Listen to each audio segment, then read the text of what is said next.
and we were like, this is ridiculous. No one was doing it at the time.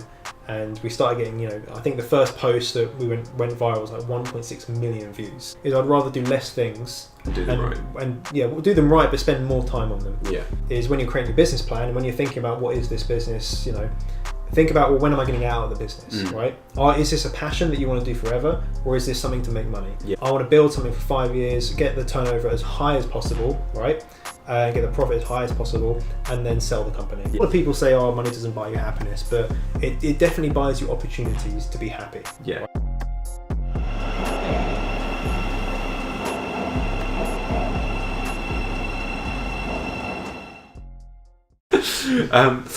So the second product, when that came in, it was slightly cheaper. Yeah, I just changed my criteria up a little bit. Yeah, and that's the thing that you really need to do. Like, just change your criteria up a bit and kind of roll with it. Basically, I have a barrier of what you can afford, what you want to do, what you don't want to do, and then just try and find something that sort of goes between those two barriers. Yeah, there can be leeway, but. Yeah, I think a lot of time people are looking for like the perfect like Goldilocks zone product. I don't think it exists, and by the time it does exist, then it's too late. Too competitive. It's just by the time you do all your product research and stuff like that and launch it, and it's going to be a little bit too late for you. So you kind of want to get in there before. It's a little bit slightly different approach. And like my approach now is I see a lot of people try and launch. Product after product after product of like one every 2 months or one every month, and I just don't believe that's the right way to go about doing it, because if you can have the same results with less products, for me that it's going back to that issue of like if I when I was working, if you've got to make all these calls, well, if I get the same results by making less, then who cares? So I kind of take that approach of try and find one product and work on it for however long you need to try and get it to as high as possible. Like, keep working on your marketing, keep working on your images and your SEO and all those good things, so that you can make it as good as possible, rather than after 2 months after you've launched it and it's making some money, then putting all your focus into something else. Because if you put spinning all the plates at the same time, then eventually one's going to fall down. Whereas if you're focusing on one thing, then it's probably more likely to be more successful. And that's kind of when we go back to the Apple approach, right? Apple sell 5 products, right? They're one of the biggest companies in the world, and they say iPhone, iPad, iMac, MacBook, Apple Watch. Right? It's 5 key like hero products. The reason they do that is so they can put more time and more resources into those things to make them as good as possible. Whereas lots of other companies, they'll sell everything under the sun, but won't be very good. They'll have issues, or they just won't have as much like finesse in terms of as like for their marketing or their product itself. So my approach is, and what I try to tell people is, focus on one and really, really work on it, scale it so that you can afford to actually reinvest, and you can afford to get it to a point where you're making good amount from it. And then if you know what you're spending, like when you're spending it, how long it takes for you to make that money back, then you know your cash flow. At that point, if you've got money to spare and you want to start up another product, you can go for it. Go and do that. Yeah. But if it gets to like 2 months in and you think, this one's doing really well, I want to start another one. Well, what if the other one does really, really, really well, and you're like, okay, I haven't got enough money, and it could potentially screw up both of them. Yeah. So it's kind of, maybe it's too cautious. I don't know. It's just my approach. My feeling to it is I'd rather have one like killer product than 10 kind of like average ones. And plus it's just less work. And I'd rather do less work, of course.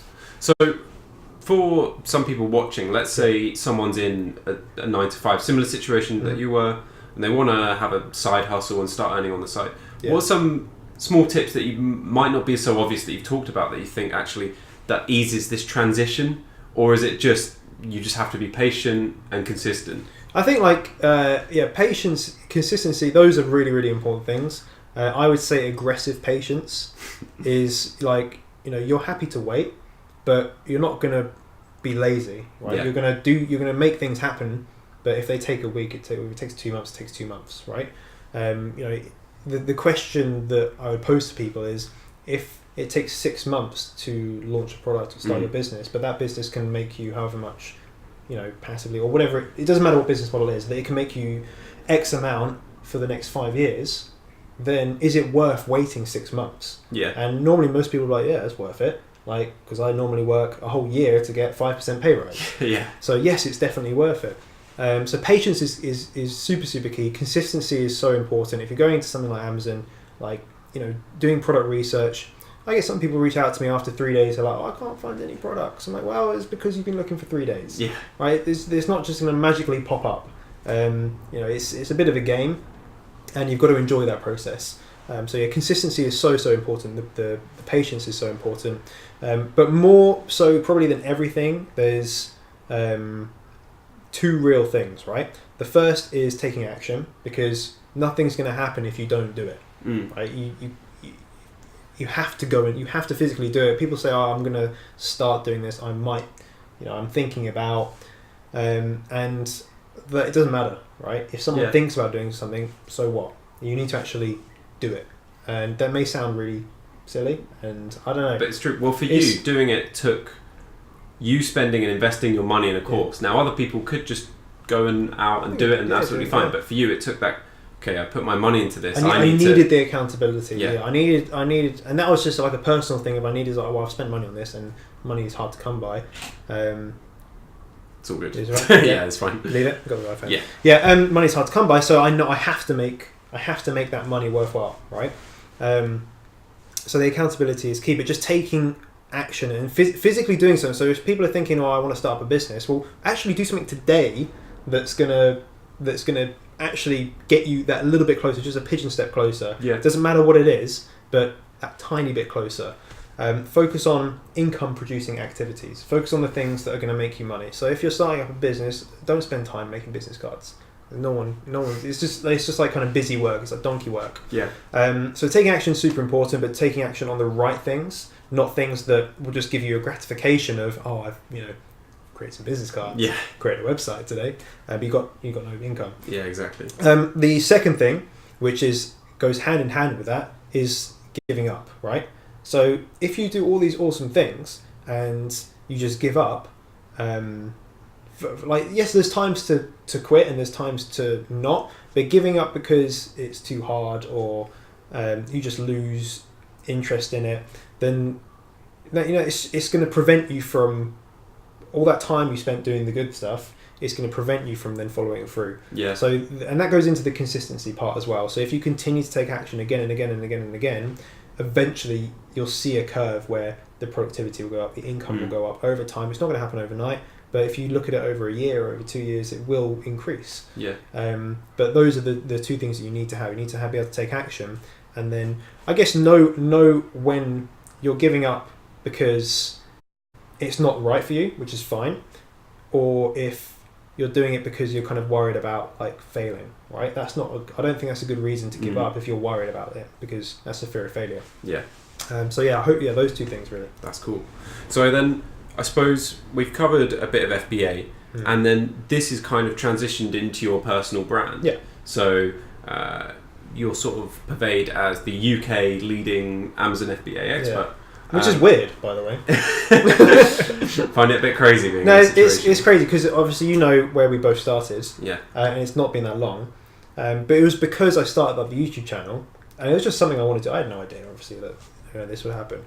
And because I was putting out content, which was there wasn't really many other. There was one other person I knew about speaking about Amazon FBA in the UK.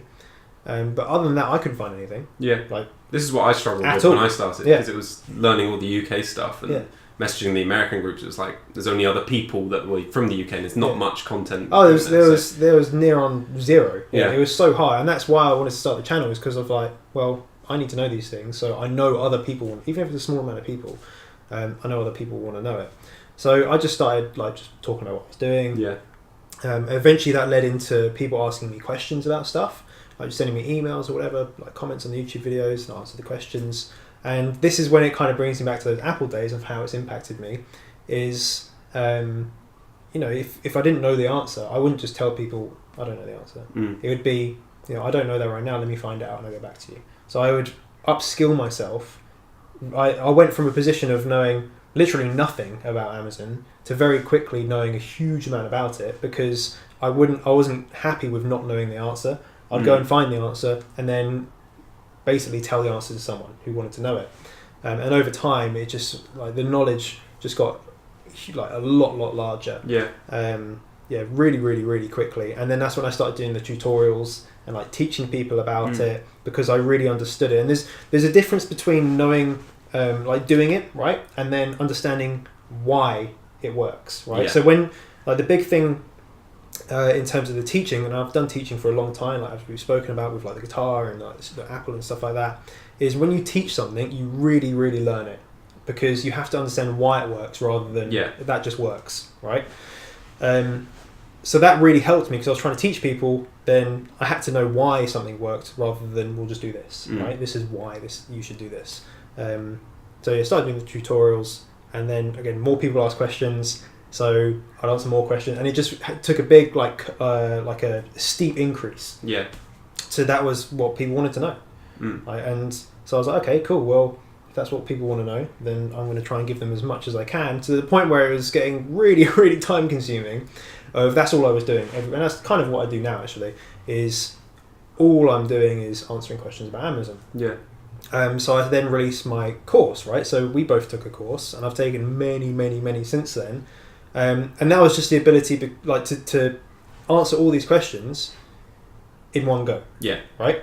And I'm thinking back to the productivity side of me, is like I'm answering the same things every single day, and people are asking me to help them, but I physically cannot help everyone. Yeah. There's only one of me, and there's lots of other people.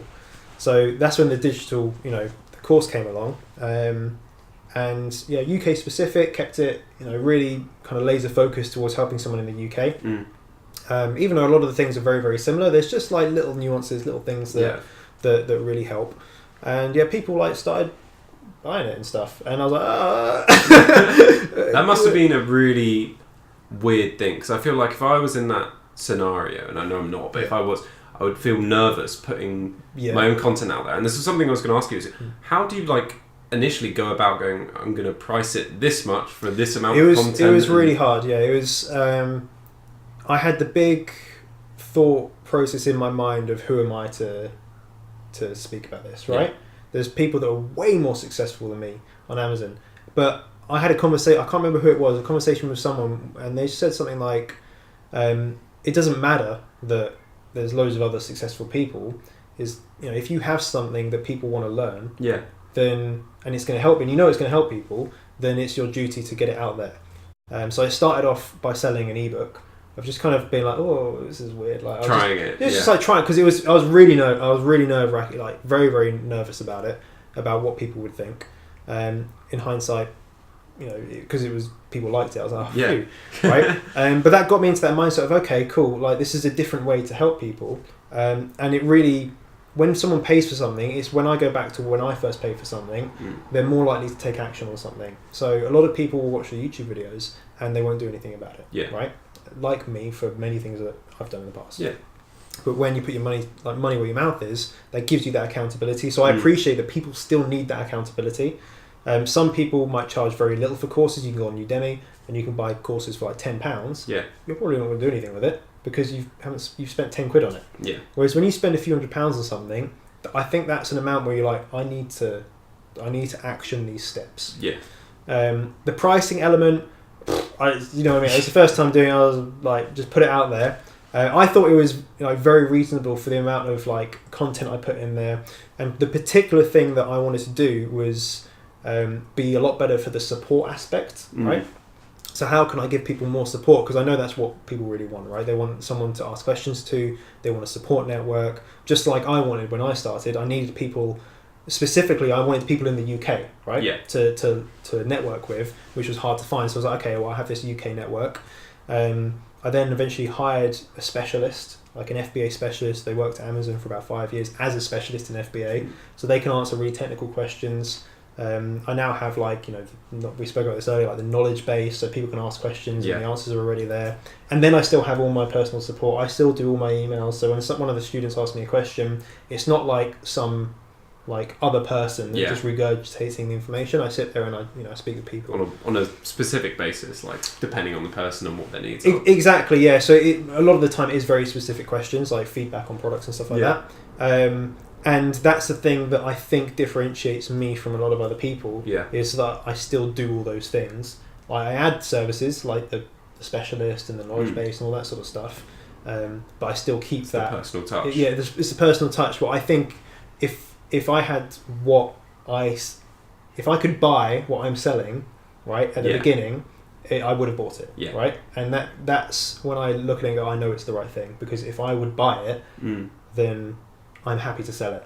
That's good. Does that make sense? Yeah. No, it makes perfect sense. I want to ask more about personal branding. Mm-hmm. Did you have a particular video post that went like ridiculously viral more than you expected?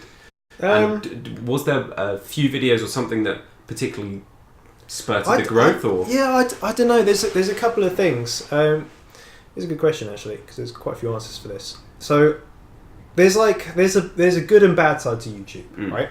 And it is slightly annoying because if you put money in the title, more people watch it, right? Just like for me, bit of clickbait, I click it and I watch the video. You can't not, right? So those videos always do a little bit better when I'm talking about money. But I don't like doing those videos, right? And I even said I did like an earnings video a few weeks ago, and I didn't want to do it because it's just, I don't know, it's just... It is a bit, I feel like as well, being English as well, it's one of those extra things which is like, we just don't talk about I just don't want to do it, but I know that people want to hear it, so I did the video anyway. But yeah, it's just not something that I like doing. But lots of people watch it. But what I prefer to do is inspire people. I guess this is part of inspire. I want to inspire people to take action. It doesn't matter what the business model is, or if they want to be a professional tennis player. Like just inspire them to follow their dreams and do the things that they want to do, rather than just kind of accept the 9 to 5 or whatever is holding them back. So there's that aspect of YouTube, which is the kind of the clickbait side of things. But I think the thing that worked in my favour is that, when we think about products on Amazon, you want high sales, low competition, right?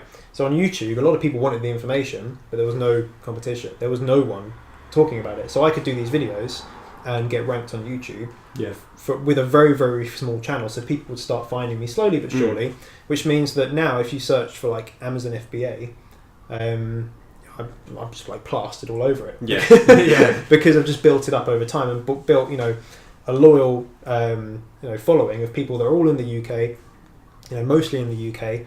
So I know they're all interested in what we're putting out. So I don't think I've had like a viral growth by any means. It's like more of a steady growth, but it's of people that are actually interested in what I'm talking about. I started running ads and stuff like that, which are quite cool. It's quite interesting to find out how ads work on YouTube.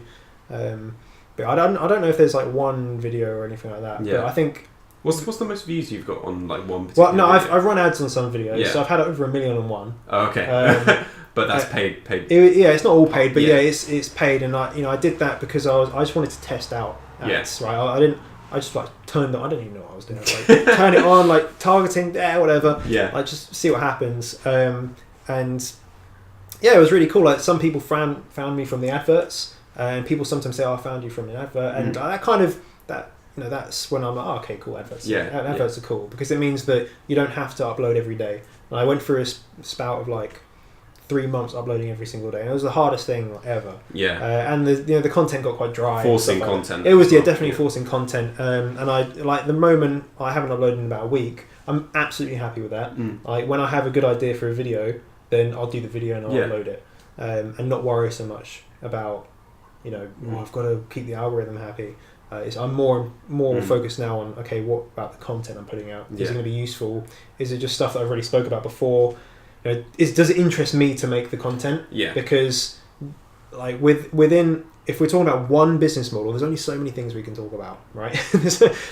I can't just come up with new content because there might not be any new content. So it's going back through the old stuff, but trying to put a new spin on it to make it interesting for me to record, right? Otherwise, it's forced and it's not. It's forced. Enjoyable. It's not enjoyable. Like I've done loads of videos where I've recorded the whole thing and I've been like, I'm not putting that up because I just don't think it's as not necessarily as good as it can be. It's just that I don't think that's interesting. Yeah. Is it going to help people? Maybe not. I'm just going to sack it off and I'll do it another time. No, I think the big thing for YouTube for me was just the fact I was giving people something that they didn't have. And that's what a lot of people say is they literally hear my voice and see me talking about Amazon. They're like, oh, you're in the UK. Yeah. And then it's automatically people are like, okay, cool, I'll listen to this guy because he's from the UK. The uniqueness is important as well. Not only for ranking factors, but also just, I don't know, I think it's good the fact that like drew me to you later on was like, okay, he's a UK guy doing it. It's in a similar situation. So I think that's really cool. I also wanted to get your thoughts on other social media for personal branding. So are you utilizing Snapchat? I know you've got Instagram, LinkedIn, Twitter. What are your sort of thoughts with these? So my thoughts of these is I don't know how other people really think about it, but I think you should have one main social media platform and the other ones either promote it or support it, right? So my YouTube is my main social media platform. That's the thing that is the one that's been there for the longest. It's the one that I enjoy the most, right? It's the one that I think YouTube is the best social media platform anyway, or the best platform. So naturally gravitate towards it. I just think it's wicked. However, there's no point, for me personally, people might disagree with me, having a separate personal brand on Facebook and a separate one on Instagram, because then you're doing 3 personal brands. And that's hard work. Right? Doing 1 is hard work, so doing 3 is really hard work. So I use Facebook as a support network. So I use it for Facebook groups, pretty much Facebook groups, so that people find me through YouTube and then they have a support network through Facebook, which is better for support. Yeah. Right? It's better for community. YouTube isn't good for that community aspect, whereas Facebook is, right? So that's how I use Facebook. Whereas maybe someone that their main brand is on Facebook, they then might use YouTube for random content. I don't even know. Or not use YouTube. With Instagram, then I use it. I don't know. I'm still figuring out what the hell I'm doing with that. Like for months and months and months, I was working with someone trying to kind of growth hack, right? Just trying to get a big account. Now, I didn't have a goal in mind if I want to monetize it or I want to push them all to YouTube. It's like I want to grow an account, right? Because I had my YouTube channel, that's going to be fine. This is Instagram's a separate platform. I can grow it and just see and just kind of test it and experiment and see how to grow on social media more as a personal kind of I want to know how to do this. So I started working with someone, and he actually used to be in a mastermind group that I ran. So he would pay me money every single month, and we would have calls and we would speak about their business. And they're a graphic designer at the time. But we transformed his business from being a graphic designer to a social media growth expert. And it took a long time, right? It took months. But the thing is that we worked on is that I gave him my Instagram account from zero, made a new one, and I said, look, figure out how to grow this. Yeah. And for months it was, slowly and trying all the things that other people say to do. And then he figured out how to go viral on Instagram, right? And how to make videos, every video go viral. And we were like, this is ridiculous. No one was doing it at the time. And we started getting, I think the first post that we went viral was like 1.6 million views. Yeah. And we were just like sitting there on the phone and we're like, it's like, is it a fluke? Yeah. Let's do it again. And then the next day, do it again. And then the next day it kept happening. And now loads of people use a kind of a similar technique, or you can actually, you can buy the service. So I just, the Instagram was really like, how do you grow a big Instagram account? And really getting into the trenches of what's behind the scenes. How does Instagram actually work? And then I was thinking, well, I can now try and funnel those people to YouTube, right? Because that's the main platform. The goal, right? That's the main platform I want people to be on, because I'm not going to put loads of content out on Instagram and YouTube because it's just time consuming. I would need to have other people doing all the content for me. Yeah. So previously that wasn't probably viable. So it's okay, how do I get people from Instagram over to YouTube? And I also appreciate that some people use Instagram more than they do YouTube, and they use it on a daily basis. So getting to know someone, building a rapport with someone is why I would use Instagram. So getting on stories, doing posts, talking about little kind of micro stories. Yeah. That's what Instagram's good for, I personally believe. But then I want to funnel them into YouTube, get them kind of knowing what it is I do, how I do it, inspire them to kind of make that change or not if they don't want to. And then once they kind of get into YouTube, they then know about the Facebook, which is about the community. Yeah. So they all kind of work together, if that makes sense. And that's my approach to it. Some people do it differently, but... Are you using LinkedIn at all? Or is that not really... No, I don't use LinkedIn. I used to use LinkedIn for one of the jobs heavily to get in touch with all these CEOs. So I know like how it all works, but I just don't think it's a very interesting... It's your area, it's not... Well, you can, but it would get a different demographic. Yeah. And I just can't be bothered with LinkedIn. It's another one of the many things. It's just another. Yeah, it's another one where I'm like, no, I'm going to stick. It's going back to the products, right? Going back to Apple is I'd rather do less things and do them right. And we'll do them right, but spend more time on them. Yeah.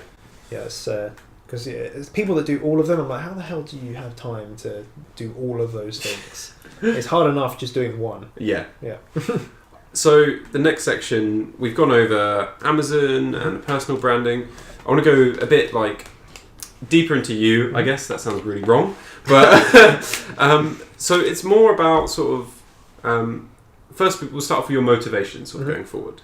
So do you see yourself starting any other businesses that necessarily aren't on the Amazon platform, or do you have any sort of other bigger personal goals yourself that you want to achieve? That's a really good question. Yeah, definitely.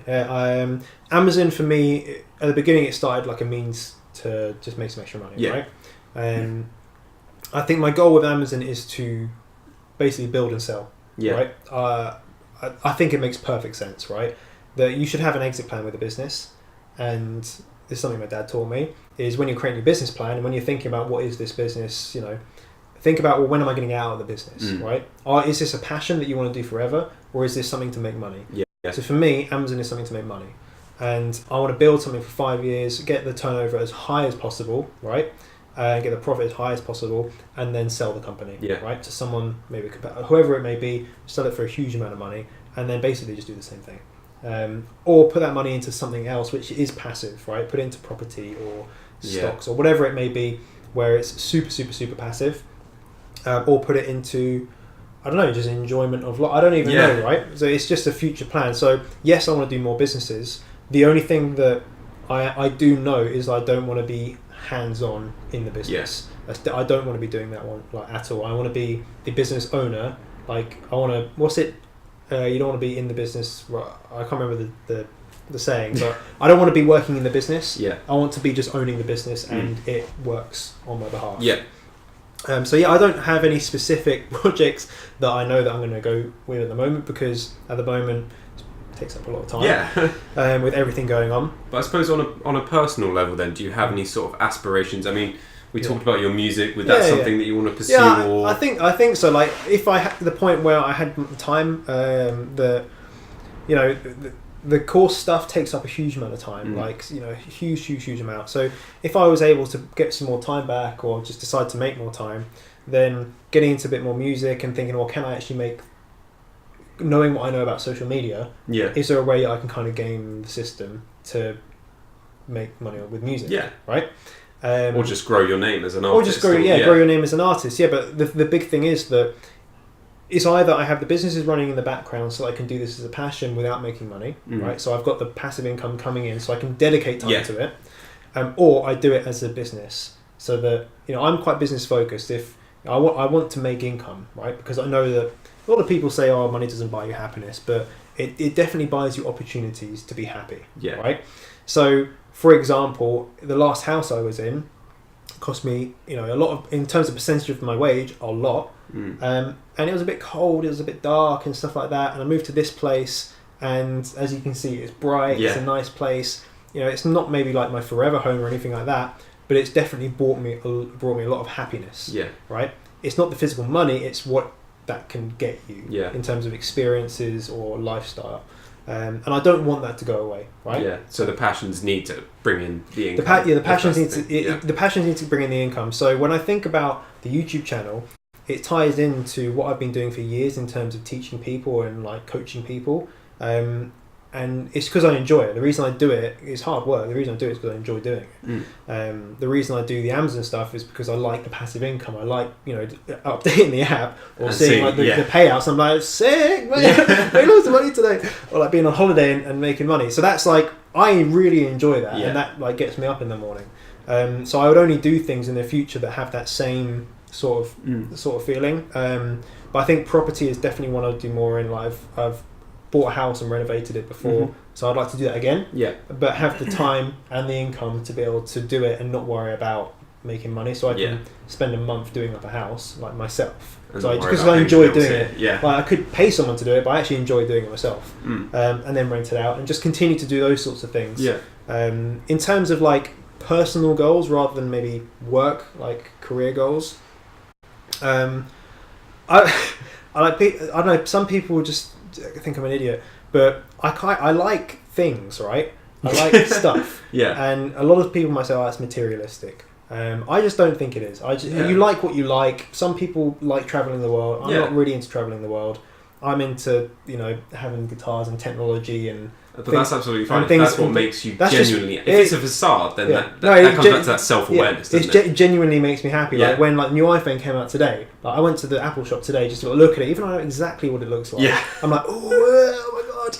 And I'll probably end up getting one, even though I don't need it, because I'll sell the old one and get the new one because I just like. I know it's a waste of money, but I just like it. Right. Yeah. The same thing with the car stuff. I've always wanted nice cars. Yeah. But never could afford one. And getting to the point where I'm looking at like nice cars, I'm like, this is cool. Yeah. I don't want to not have that.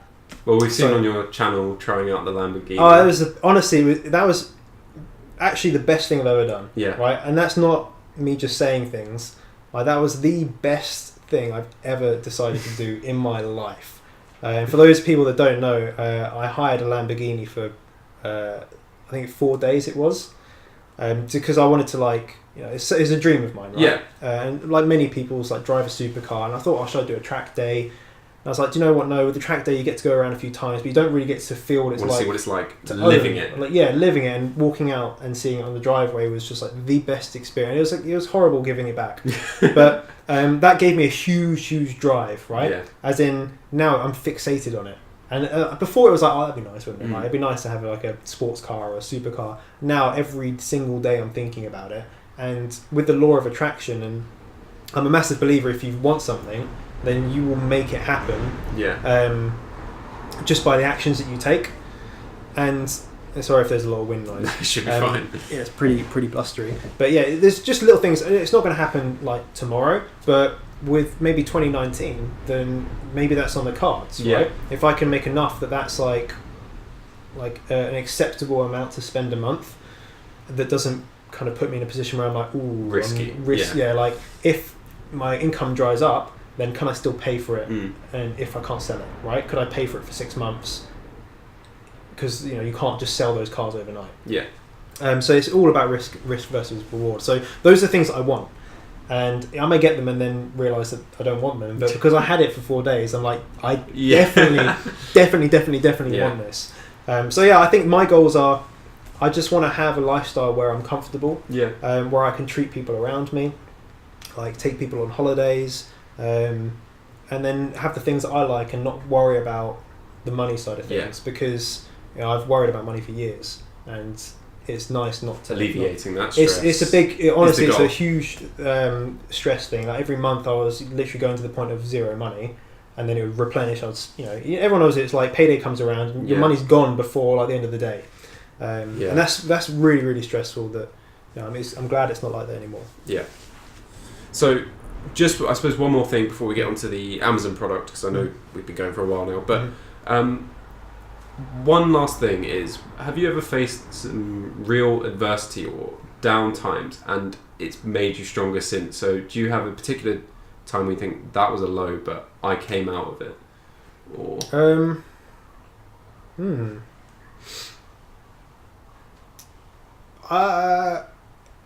I don't think so. No.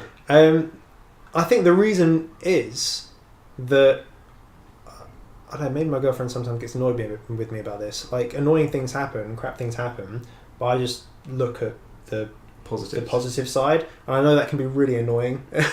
I feel similar though, Yeah. because and my girlfriend would say the same thing, but I always go like, well, if you do this right, if it goes right, great. Yeah. If it goes wrong, now you know not what to do. Well, exactly, yeah. And sometimes just people don't want to hear that. Yeah, exactly. But that's honestly the way I look at things. Yeah. Is that there is a positive, and I've messed up stuff, and I've made mistakes, and I've lost money. Like one of my first businesses, I lost money on it.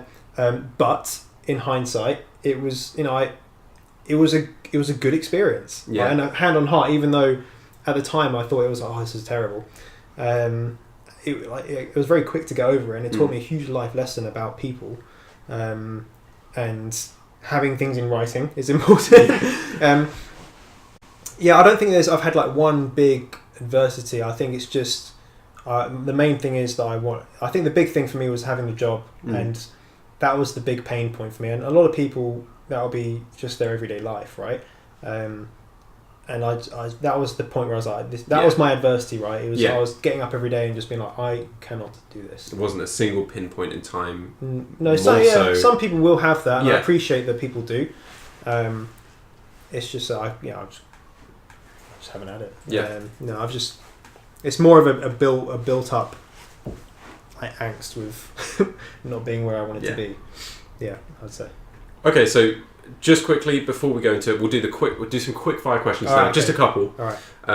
So, biggest person who influenced you? Jesus, I can't be quick with this. It would probably be my dad, to be honest. Yeah. Because it was the subconscious stuff for years. Yeah. That brainwashing, maybe, I don't know. In a positive way. In a positive way, yeah. Favorite music artist? Can be current. You don't have to. Oh man, favorite music artist. Well, I like now. A lot of people won't know who this is, but I really like a guy called Andy McKee. He does fingerstyle acoustic music. So yeah, he's a cool dude. But no one will probably know who he is. If you could speak to 3 people, dead or alive.